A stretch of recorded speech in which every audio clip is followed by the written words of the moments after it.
नमस्कार व्यूअर्स, आपका स्वागत है रेडियो द्वारका और हमारी सीरीज रिटायर होने के बाद में। आज मेरे साथ पद्मनाभन मेनन जी हैं, जिनको कि लोग प्यार से पी मेनन के नाम से बुलाते हैं। मेनन जी एक बहुत ही सोशली एक्टिव व्यक्ति हैं। अपनी सोसाइटी जहां वो रहते हैं वहां पर भी बहुत एक्टिव हैं। उसके अलावा द्वारका की कई संस्थाओं के साथ जुड़े हुए हैं, उन पे काम करते हैं। मेनन साहब, आपका बहुत बहुत स्वागत है। मेनन साहब, सबसे पहले तो आपसे पूछना चाहूँगा कि आपने कभी सोचा था जब आप अपना काम वर्किंग थे कि भाई मैं रिटायर होने के बाद क्या करूँगा?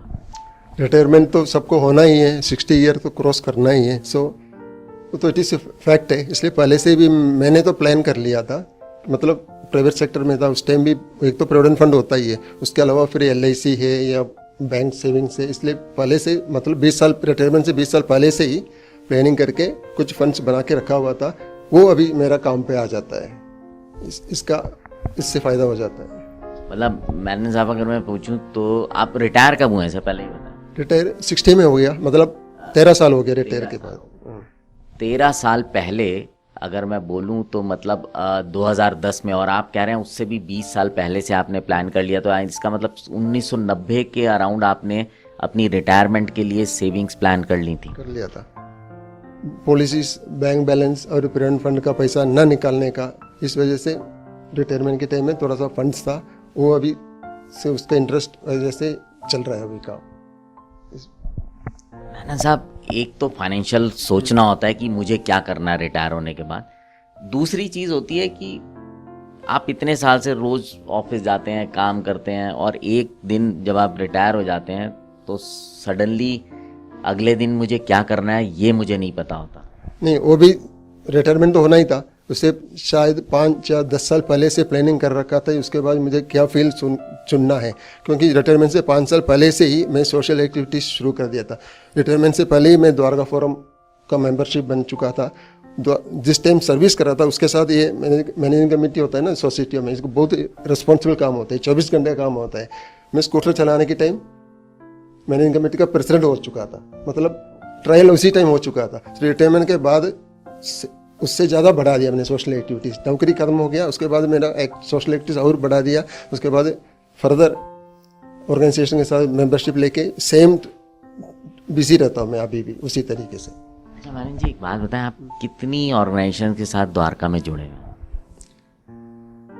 7-8 है ऑर्गेनाइजेशन है। मतलब द्वारका फोरम हो गया, ग्रीन सर्कल हो गया, एजवेल एसोसिएशन हो गया, सीनियर सिटीजन एसोसिएशन है, 3 एसोसिएशन से उसके साथ है। उसके अलावा फिर सोसाइटी का मैनेजिंग कमेटी, आज का मैं सेक्रेटरी हूँ उस मैनेजिंग कमेटी का।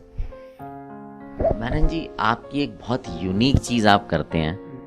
मतलब द्वारका में मेरे ख्याल से जितने लोगों को शायद आप जानते हैं, जितनी संस्थाओं में आप जानते हैं, सबके बर्थडेज आपको, उनकी एनिवर्सरीज आपके पास नोटेड हैं, और आप उन सबको खुद तो विश करते ही करते हैं।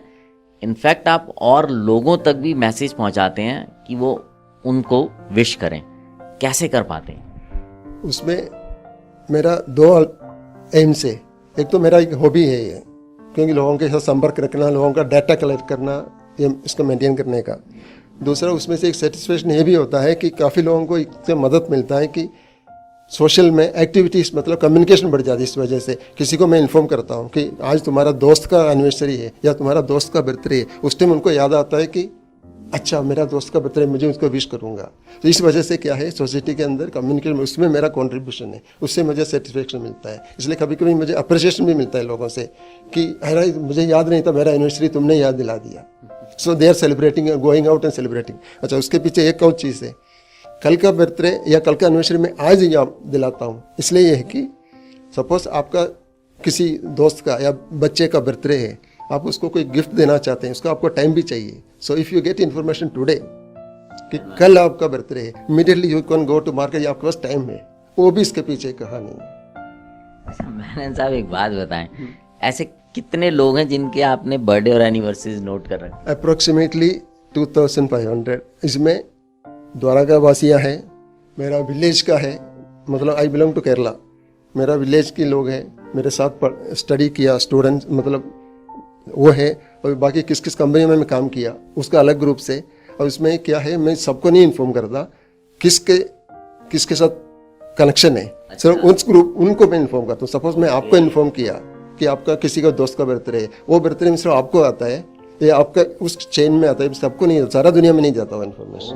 मतलब और मेरा किसी कंपनी में मैंने काम किया, उधर 50 लोगों को मैं डिटेल थे, मैं उन लोगों को जानता हूँ, इन्फॉर्म करता हूँ, वो आपके पास इन्फॉर्मेशन नहीं आएगा उस तरह से, वो भी उसमें दिमाग लगाना पड़ता है। So I spend about 1.5-2 hours every day for this. इसलिए मेरा ब्रेन का भी एक्सरसाइज हो जाता है, फिजिकली भी एक्सरसाइज हो जाता है, दैट इज समथिंग। बाकी एसोसिएशन वगैरह में जाने से, मीटिंग में जाने से फिजिकल हो जाता है, इस टाइप का कॉन्सेंट्रेट करने ब्रेन का भी एक्सरसाइज हो जाता है। मैनन साहब, ये बहुत अच्छी बात है और मैंने इस चीज़ को एक्सपीरियंस किया है। मेरे पास भी कभी कभी ऐसे मैसेज आते हैं जो मुझे बड़ा अच्छा लगता है कि अरे मेरे को शायद ध्यान नहीं था, मैनन साहब ने याद दिला दिया। अच्छा मैनन साहब, मैं कहूँगा बहुत कम लोग होते हैं जो अपनी रिटायरमेंट के लिए फाइनेंशियली भी प्लान करते हैं और ये भी सोच के रखते हैं कि मुझे उसके बाद क्या करना है। आज अगर मैं आपसे पूछूं कि फाइनेंस को लेके आपको 13 साल हो गए रिटायर हुए हुए, आपको किसी तरह की परेशानी आई या किसी तरह की दिक्कत महसूस हुई कभी? नहीं, वो पहले से प्लानिंग करने से मैं बच गया। अभी आई एम सेल्फ डिपेंडेंट, अभी कोई किसी का मदद नहीं है तो भी आई कैन पुल ऑन। इस वजह से प्लानिंग करना चाहिए सबके लिए भी। मेरा एडवाइस ये है कि अभी सर्विस कर रहे हो, ड्यूटी कर रहे हो, you should plan it, but one after, आज नहीं तो कल आपको रिटायरमेंट होना है, 60+ क्लोज करना है, so they should plan it well in advance, so it will be easy to cope up with the after retirement age. ये बहुत अच्छी आपने बात बोली है। एंड मैंने साहब, आपके टाइम पे जैसे LIC आपने बोला, इंश्योरेंस आपने कराया था, आजकल बहुत सारी चीज़ें आ गई हैं, आपने उनमें से किसी जैसे म्यूचुअल फंड वगैरह इनका नाम सुना है? हाँ, म्यूचुअल फंड सुना है और कुछ फंड्स मैंने म्यूचुअल फंड में भी किया हुआ है। और बाकी ये कि सीनियर सिटीजन सेविंग स्कीम है, उसमें अच्छा इंटरेस्ट मिलता है।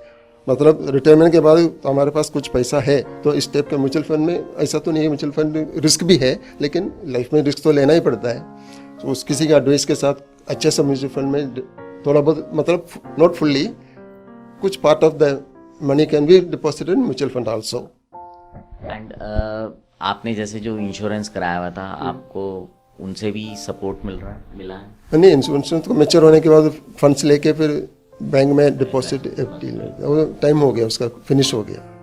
अच्छा मैनन साहब, मैं अगर आपसे पूछूं कि जो यंग जनरेशन है जो अभी काम कर रही है और जिन्होंने अभी अपना करियर शुरू किया है, उनके लिए आप कुछ रिटायरमेंट को लेके, बिकॉज अगर आप किसी यंग बच्चे से रिटायरमेंट की बात करो तो उसे लगता है कि कैसी बात, but how important it is to think, मतलब उस यंग एज में सोचना रिटायरमेंट के लिए कितना जरूरी है? Sir, immediately after getting the job generally retirement के बारे में सोचते नहीं है, but once they get married, बच्चे हो जाते हैं, मतलब 30, 35 या 40 हो जाता है, they should think about it. Otherwise बाद में, स्पेशली किसका पेंशनेबल जॉब नहीं है, उन लोगों के प्रॉब्लम हो सकता है after 60, so they should plan it, that is the advice. बाकी we can not pressurise them, उनको सोचना चाहिए इसके बारे में।